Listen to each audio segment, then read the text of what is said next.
Hello বন্ধুরা, কেমন আছো সবাই? আজকে আবারও চলে এলাম আর একটা ছোট্ট ভিডিও নিয়ে তোমাদের সামনে হাজির হয়ে গেলাম। এই ভিডিওটা হচ্ছে কঙ্কালতলা ভিডিও, আমাদের বোলপুরের কঙ্কালতলার ভিডিও। অনেক দিনই যাবো করছিলাম আমরা মন্দিরে, কিন্তু যাওয়া হয়ে উঠছিল না। তারপর ধরো মাঝখানে আমার দুর্গাপুজোর আগে আর কি আমার হাজব্যান্ডের পা ভেঙে গেছিলো, সেই উদ্দেশ্যেও যাওয়ার একটা কথা ছিল, কিন্তু যাওয়া হয়ে উঠলো না। আমরা প্রায় প্রতি বছরই কঙ্কালতলায় যাই, এই আমাদের বিবাহবার্ষিকীতে যাই, আমার মেয়ের বার্থডে আছে আশ্বিন মাসে, তখন একবার যায়, কিন্তু এবারে যাওয়া হয়ে ওঠেনি। তাই কিছুদিন আগেই আমরা কঙ্কালতলা গেছিলাম, এই গোটা 2-3 দিন আগে গেছিলাম। তাই সেই ছোট্ট একটা ভিডিও করেছি, সেই ভিডিও শেয়ার করে তোমার সামনে চলে এলাম। তা যথারীতি আমরা কঙ্কালতলায় পৌঁছে গেছিলাম। আমরা চেনা জানা আছে বলে গাড়িটা তোমার দাদা অনেকটা ভেতরে নিয়ে চলে গেছিলো। সেখানে খুব শান্তিতেই ধরো পুজো টুজো দিলাম, খুব একটা ফাঁকা ছিল না। সাধারণত ভিড় হয় কঙ্কালতলা ধরো মঙ্গলবার, তারপর তোমার খরবার মানে শনিবার আর কি, এগুলোতে খুব ভিড় হয় কঙ্কালতলাতে, বা কোনো অকেশন থাকলে, কোনো পুজো পার্বণ থাকলে খুবই ভিড় হয়। তা আমরা বিয়েবারে গেছিলাম, মানে শুক্রবার কি হয়তো বুধবার এরকম গেছিলাম, খুব একটা ভিড় ছিল না, খুব শান্তিতে পুজো দিতে পেরেছিলাম। আর সঙ্গে নিয়ে গেছিলাম আমার গোপুসোনাকে ভাবলাম একবার কঙ্কালতলায় ঘুরিয়ে নিয়ে আসি। সাধারণত আমরা কোনো রেস্টুরেন্টে যেহেতু খাইনি, ঠিক করেছিলাম যে রেস্টুরেন্টে খাবো না, মায়ের ভোগ খাবো সেখান থেকে, তাই গোপুসোনাকে নিয়ে যেতে পারলাম। এই যে দেখতেই পাচ্ছ ঠাকুরমশাই বসিয়ে দিয়েছে। আমি যেই বললাম ঠাকুরমশাই একটু গোপুসোনাকে একটু পুজো করে দেবেন, তো খুব খুশি হলো, হ্যাঁ হ্যাঁ হ্যাঁ দে মা দে, নিয়ে এই মায়ের চরণ এখানে বসিয়ে দিল। আমার গোপুসোনাকে খুব সুন্দর করে তারা পুজো করে দিল, আমারও খুব ভালো লাগলো। আমি তাকে একটা ছোট্ট ব্যাগে করে বাক্স করে নিয়ে গেছিলাম। তা যাই হোক, আমারও ভালো লাগলো, এতদিন পর গিয়ে যাবো করে একদম যাওয়া হয়ে উঠছিল না।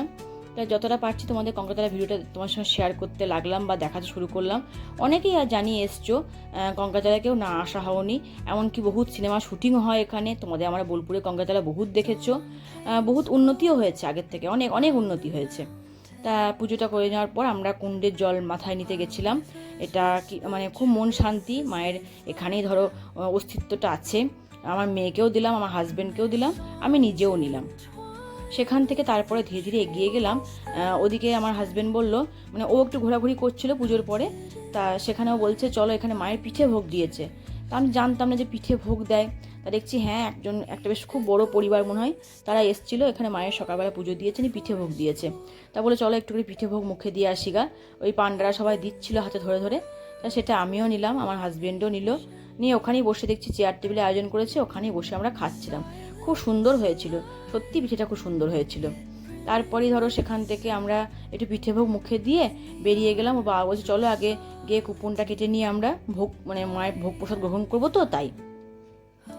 তা সেখান থেকে ধরো এগিয়ে গেলাম, এই যে ভোলেনাথের মন্দির ক্রস করলাম। বললাম আগে চলো গিয়ে আমরা ইয়েটা খাইগা, মানে মায়ের ভোগটা খাইগা আগে। তা সেখান থেকে চলে গেলাম। আর এখানে আমাদের সাহেব যে আছে, মানে আমাদের খুব চেনা পরিচয় একজন ঠাকুরমশাই, তাকেই বললাম যে ভোগ কুপনটা কেটে দিতে। সে কুপনটা কেটে দিল, তার কাছে আমরা ভোগটা গ্রহণ করলাম। দেখতেই পাচ্ছ পৌঁছে গেছি, একদম গাড়ি নিয়ে হাজির হয়ে গেছি আমরাও। আর কি বলো তো বন্ধুরা, এই বছরে একবার বলো কি দুবার বলো, এই কঙ্কালতলা আসতে ভীষণ ভীষণ ভালো লাগে। মানে সব থেকে শান্তির জায়গা হচ্ছে জীবনে এই জায়গাটা। যতই ভিড় থাকুক, যতই তোমার কোলাহল থাকুক, বা যাই উৎসব অনুষ্ঠান যাই হোক কেন, কিন্তু এখানে এসে এই ঘোরার পরে একটু শান্তি করে গাছতলায় বসার পরে ভীষণ ভীষণ আরাম লাগে। মানে মন যেন একদম ঠান্ডা হয়ে যায় যাকে বলে। তা সেখান থেকে আমরা ভোগ গ্রহণ করে এই যে বেরিয়ে গেলাম ভোলেনাথের উদ্দেশ্যে। ভোলেনাথকে প্রণাম জানালাম। সেখানে বলল যে ফোনটা বন্ধ রাখতে, তাই তোমাদের আর পুরোটা দেখালাম না। সেখান থেকে আমরা প্রণাম করে বেরিয়ে গেলাম। এবার যাচ্ছি পার্কের উদ্দেশ্যে। ওর মেয়ে বললো চলো মা পার্কের দিকে যাই। আর সত্যি তো তাই, এখন ধরো তখন বাজছে তোমার 3:30-4টে, একটু ঘোরাও হবে, এখন থেকে বাড়ি গিয়ে কী করবো। আর প্রতিবারই আমরা এখানে আসি, ঘুরি, রিলস করি, ভীষণ ভীষণ ভাল লাগে। মানে একটা কি বলবো, মনে একটা শান্তির জায়গা যাকে বলে। আমরা কুপন কেটে ভেতরে চলে গেলাম, আর প্রচুর রিলস করেছি। তোমরা আমার এই ইউটিউব চ্যানেলে বা আমার ফেসবুক আইডিতেও, আইভি দত্ত ফেসবুক আইডি দেখতে হবে, প্রচুর রিলসও করেছি এখানে আমরা। আমি তোমার দাদা ভাই প্রচুর গানে রিলস করেছি। তাই ঘুরে ঘুরে পার্কটা তোমার দেখাবার চেষ্টা করলাম। আর পার্কের ভেতরে জানো তো বসেছিলাম আমরা, নদীর ধারটাতে একটু বসলাম, খুব ভাল লাগলো, ঠান্ডা হাওয়া দিচ্ছিলো হালকা হালকা। আর সেখানে কটা রিলসও করলাম। আর সেখানে তোমার আম বাগান, লিচু বাগান যেগুলো ছিল সেগুলোও প্রচুর ঘুরলাম। পারলে সময় করে কিন্তু একবার আসতে পারো, বোলপুরে একদিনের জন্য হলেও তোমরা আসবে। এই মা কঙ্কালীতলায় পুজো দেবে, তোমরা পার্কটা ঘুরবে।